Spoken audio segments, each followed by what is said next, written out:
So hello everyone, आज मैं आपको फटाफट से केमिस्ट्री के 10 टॉपिक्स पढ़ाऊंगा और रिवीजन करवाऊंगा जो नीट में बहुत बार रिपीट हो चुके हैं और बहुत हाई चांस है कि इस साल भी इनमें से बहुत सारे टॉपिक्स रिपीट हो। ठीक है, तो नेक्स्ट 15 मिनट में मैं आपको सारे टॉपिक्स करवाऊंगा। आप एंड तक वीडियो देखिए। आपको ये नोट्स जो है वो टेलीग्राम पे मिल रहे होंगे, अथर्व अग्रवाल ऑफिशियल पे। वो आप डिस्क्रिप्शन बॉक्स में लिंक है, वहां से अवेल कर सकते हो। And let's start the video. ठीक है, तो टॉपिक 1 जो मैं लेके आया हूँ वो है विटामिन का टॉपिक।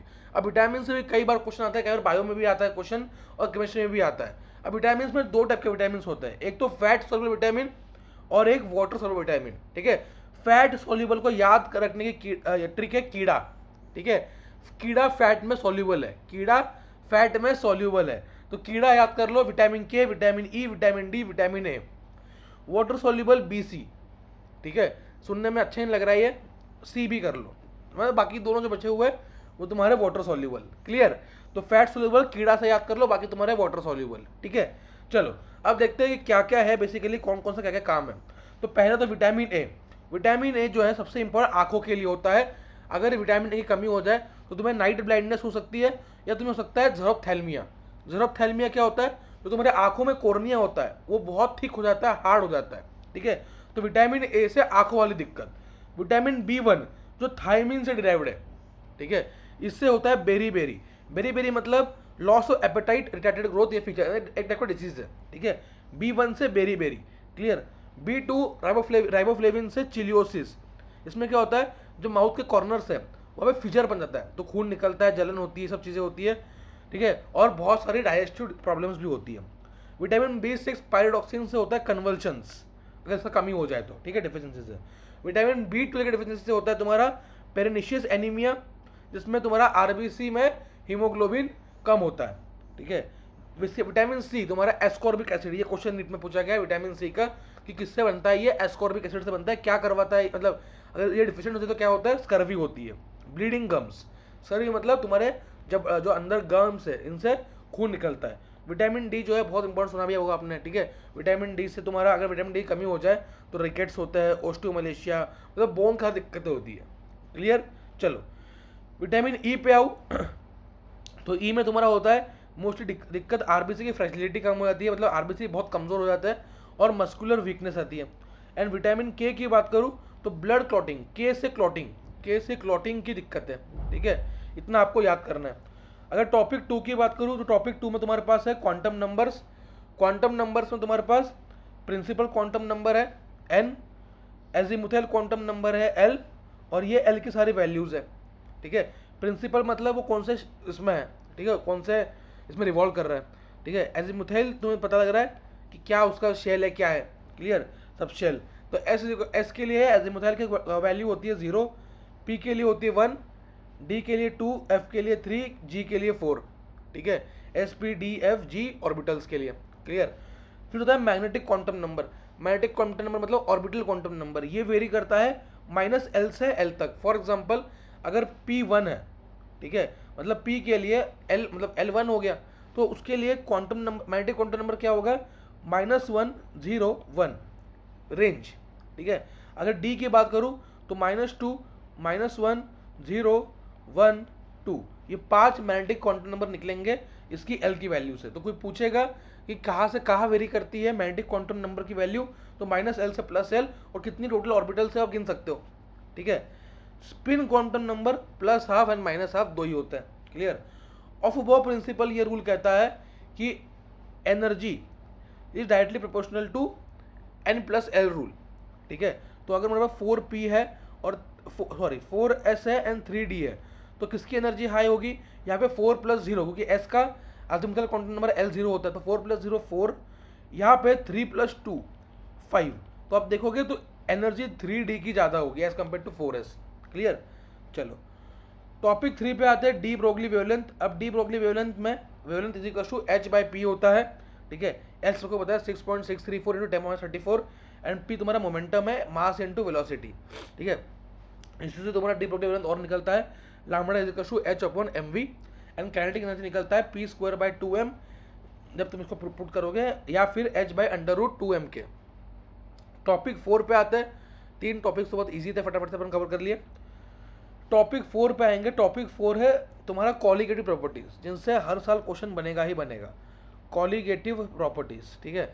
अब कॉलिगेटिव प्रॉपर्टीज में क्या क्या आता है? पहला आता है relative lowering of vapour pressure, मतलब वेपर प्रेशर पहले कुछ था, ठीक है। अगर प्योर सॉल्वेंट की बात करूँ, जब सॉल्वेंट प्योर था, ठीक है, तब उसका कुछ वेपर प्रेशर था पी नॉट। जब हमने कुछ सॉल्यूट ऐड किया, ठीक है, तो जो वो सॉल्वेंट था उसका प्रेशर गिर गया, उसके बाद पी हो गया, ठीक है। तो डिफरेंस आया, it is called relative lowering. पहले मान लो 100 था, फिर 80 हो गया, तो रिलेटिव लोअरिंग कितनी हुई? 20/100, मतलब 20% के आसपास, समझ में आया? 0.2, ये रिलेटिव लोअरिंग हुई। रिलेटिव मतलब as compare to original value कितना डिफरेंस आया। डिफरेंस तो हो गया पी नॉट बाई पी, और ओरिजिनल वैल्यू पी नॉट थी, तो ये हो गया relative lowering of vapour pressure. तो उसको निकालते कैसे? Relative lowering of vapour pressure is equals to I, सब में आएगा। आई क्या है? Van't Hoff factor. Van't Hoff factor सब में ऐड होगा। अगर डिसोशिएट हो रहा है तो तुम उस हिसाब से ले लो। अगर तुमको बोला गया कि 100% डिसोशिएट हो रहा है HCl, ठीक है, तो तुम्हें पता है कि क्या क्या मिलेगा, या NaCl, सॉरी NaCl 100% डिसोशिएट हो रहा है, तुम जो है आई की वैल्यू 2 लोगे, ठीक है। तो ये जो है, ये तुम्हारा relative lowering of vapour pressure is equals to solute का मोल फ्रैक्शन, है ना। सॉल्यूट का मोल फ्रैक्शन पता ही है, most solute upon total moles, clear. तो ये तुम्हारा पता होना चाहिए सबको। सेकंड होता है एलिवेशन इन बॉइलिंग पॉइंट। तो पहले मान लो एक सॉल्वेंट है, उसका कुछ बॉइलिंग पॉइंट है, फॉर मान लो वाटर ही है। अब वाटर का बॉइलिंग पॉइंट क्या होता है? अप्रॉक्सीमेटली 100 डिग्री सेंटीग्रेड, ठीक है, सबको पता है। लेकिन जब कुछ अपन डाल दिए, सॉल्यूट डाल दिए कुछ उसके अंदर, ठीक है, जब तब उसका बॉइलिंग पॉइंट बढ़ता है, एलिवेट होता है। It is called elevation in boiling point, delta TB। Delta TB is equals to KB into M. I सब में आएगा, ठीक है, आई सब में आएगा, KB इंटू एम। KB उसका कांस्टेंट वैल्यू होगी, जो हर सॉल्वेंट के लिए अलग अलग होगी, जो आपको क्वेश्चन में दे रखी होगी। एंड एम जो है, आपको मोलैलिटी पता निकालनी है। मोलैलिटी पता है इसका क्या होता है, ठीक है, तो आपको मोलैलिटी निकालनी पड़ती है ना, आपको ये ऐसे वैल्यू मिल जाएगी, कुछ भी आपसे पूछ सकता है, क्लियर। थर्ड है यहाँ पे डिप्रेशन इन फ्रीजिंग पॉइंट। मान लो वाटर की बात करूँ फिर से, वाटर का फ्रीजिंग पॉइंट होता है अप्रॉक्सीमेटली 0 डिग्री सेंटीग्रेड, तो उससे कितना नीचे गया after adding solute, it is called depression in freezing point, नीचे गया, डेल्टा TF। ये होता है KF इंटू एम, यहाँ पे KB, यहाँ पे KF, ठीक है। अगर ऑस्मोटिक प्रेशर की बात करूँ, वो होता है पाए, ठीक है, और उसको रिप्रेजेंट करते हैं CRT से। CRT, C है कॉन्सेंट्रेशन, T है टेम्परेचर, R है कॉन्स्टेंट, क्लियर। टॉपिक 5 पे आता है IUPAC nomenclature of elements, clear, बहुत इंपॉर्टेंट है ये IUPAC नॉमेनक्लेचर। तो 0 के लिए nil, un, bi, tri, quad, pent, hex, sept, oct, enn, ये एब्रीवेशन है, क्लियर। तो उस हिसाब से आपको देखना है। अब यहाँ पे आपके लिए क्वेश्चन है 120, ठीक है, इसके लिए आपके लिए हो गया, ये नीट में क्वेश्चन आ रखे हैं, तो फटाफट से बताओ। तो 1 के लिए हो गया उन, 2 के लिए बाय, उन बाय, उन बिल, क्या हो गया फटाफट से बताओ, कमेंट करो, ठीक है। नीलियम, ठीक है, उन बाय नीलियम, ठीक है। तो ये आपको लिखना आना चाहिए क्वेश्चन के थ्रू, क्लियर। चलो टॉपिक 6 पे आता है कि हाइब्रिडेशन कैसे फाइंड आउट करता है। तो हाइब्रिडेशन जो होता है ना, एक नंबर होता है मैजिक नंबर, ठीक है, वो डिपेंड करता है Z। ये डिपेंड करता है number of bond pair plus number of lone pair, कितने बॉन्ड्स बने हैं और कितने लोन पेयर है, उससे ऐड करोगे तो तुम्हें एक नंबर मिलेगा Z। फॉर एग्जाम्पल तुम्हारे पास मान लो CH4 है, तो CH4 में टोटल 4 बॉन्ड पेयर है, लोन पेयर कोई भी नहीं है, तो 4 + 0, तो उसका मैजिक नंबर बनेगा 4, ठीक है। ऐसे ही आपको bond pair plus lone pair को ऐड करना है, आपको एक नंबर मिलेगा। अगर वो नंबर 2 है तो तुम्हारा हाइब्रिडेशन SP होगा, मतलब लीनियर 180 डिग्री सेंटीग्रेड। अगर वो 3 है तुम्हारा हाइब्रिडेशन SP2 होगा, प्लेनर 120 डिग्री सेंटीग्रेड। अगर वो 4 है तो SP3 होगा, S में 1 और P में 3 हो गए, टोटल 4 हो गए। टेट्राहेड्रल कहते हैं इसको, इसका एंगल होता है 109 डिग्रीज 8 मिनट्स। फिर Z 5 है तो SP3D होगा, ट्राइगोनल बायपिरामिडल। 6 है तो SP3D2 होगा, ऑक्टाहेड्रल, ठीक है। 6 के लिए ऑक्टाहेड्रल, 5 के लिए ट्राइगोनल बायपिरामिडल, ठीक है। Z 4 के लिए स्क्वायर प्लेनर भी होता है, DSP2 अगर हो तो, ठीक है। इसमें एक पॉइंट और आपको याद रखना है, ऑर्गेनिक वाला, ठीक है। अगर डबल बॉन्ड है, ट्रिपल बॉन्ड है तो SP हो जाएगा, डबल बॉन्ड है तो SP2 हो जाएगा, सिंगल बॉन्ड है तो SP3 हो जाएगा, ठीक है। तो ये तुम्हारा ऑर्गेनिक्स है, जितने पाई बॉन्ड ऐड होंगे उतना तुम्हारा हाइब्रिडेशन वो होगा, ठीक है। चलो एग्जांपल में एक और दे रहा हूँ यहाँ पे क्वेश्चन तुम्हें PH3 का। तो PH3 में P हाइड्रोजन के 3 बॉन्ड है और ऊपर एक लोन पेयर है, तो z कितना हुआ z हुआ 1 2 3 प्लस लोन पेयर तो 4 आ गया z, तो दोबारा निकल के आएगा sp3 हाइब्रिडेशन। सेम pCl5 का तुम क्या करना होगा sp3, क्योंकि z इज 5 है इसका। चलो टॉपिक 7 पे आता है कार्बल अमाइन रिएक्शन। तो कार्बल अमाइन रिएक्शन क्या है? एलिफेटिक एंड एरोमेटिक अमाइंस, कुछ अमाइंस जो एलिफेटिक है एरोमेटिक है, जब उनको हीट करते हैं क्लोरोफॉर्म के साथ in presence of ethanolic potassium hydroxide, वो बनाते हैं आइसोसाइनेट, जिनका स्मेल बिल्कुल गंदा होता है। तो अगर बोला जाए ना कि अमाइंस को हीट कर रहा है और बहुत गंदी स्मेल आ रही है, समझ जाओ कि कार्बल अमाइन रिएक्शन हो रहा है, आइसोसाइनेट बन रहा है। क्लियर?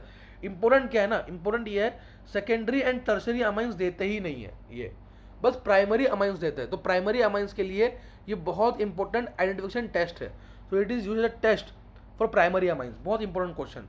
तो कोई पूछेगा कार्बन अमाइन रिएक्शन में होता क्या है, तो कार्बन अमाइन रिएक्शन में एलिफेटिक या एरोमेटिक तुम्हारे अमाइंस को अपन हीट करते हैं with the help of chloroform in presence of ethanolic KOH, और जब अपन इसको हीट करते हैं तो अपने को एक फाउल स्मेलिंग आइसोसाइनेट मिलता है, आइसोसाइनेट या कार्बल अमाइन।